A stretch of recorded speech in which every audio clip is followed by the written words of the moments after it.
Before we get into animating our character, I want to show you a small little adjustment that you can make to the Autokey system to help you animate more efficiently and ultimately to only generate keyframes on the channels that we want to animate. Let me show you the problem and then the solution. Let me show you the problem here. It's real easy. I'm just going to go in and I'm going to grab the assistant controller for my little ball. And of course, naturally, I'm going to go over into my bone properties, and I'm going to animate, of course, just that channel, the X and the Z.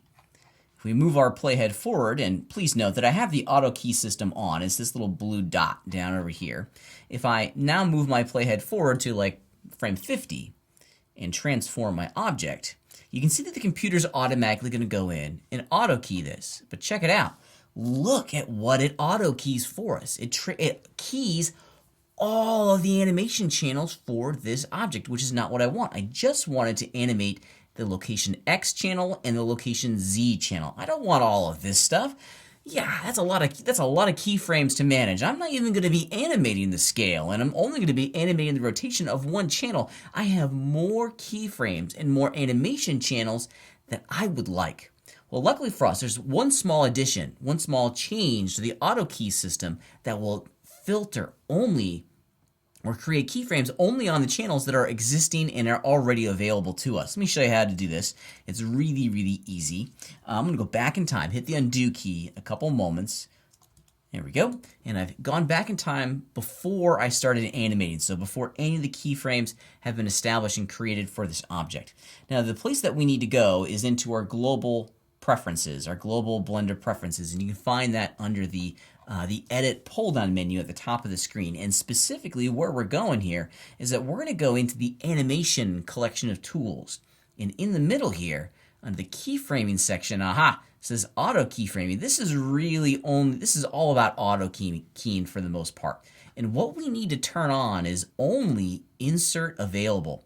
So when this is enabled, it's only going to insert keyframes on function curves that are already active. So we're going to be animating position X and position Z. So we're only going to animate or have the Autokey system add keyframes on those available function curves. Let me show you what this looks like.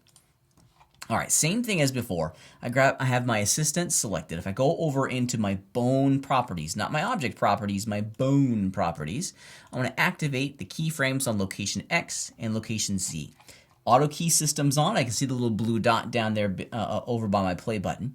I'll move the playhead forward once again to frame 50, and this time I'm going to move my ball forward and check it out. It only autokeys the keyframe channels that are already existing and available inside of the system itself.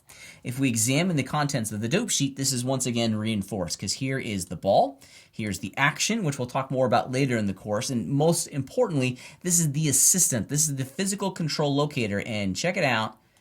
Here are the two channels that I previously animated with their keyframes. So everything is working exactly the way I'd like it to. That small addition to the preferences of our Autokey system is going to have such a huge, and I mean a huge impact on your ability to create and most importantly, edit your animations in a timely and efficient fashion.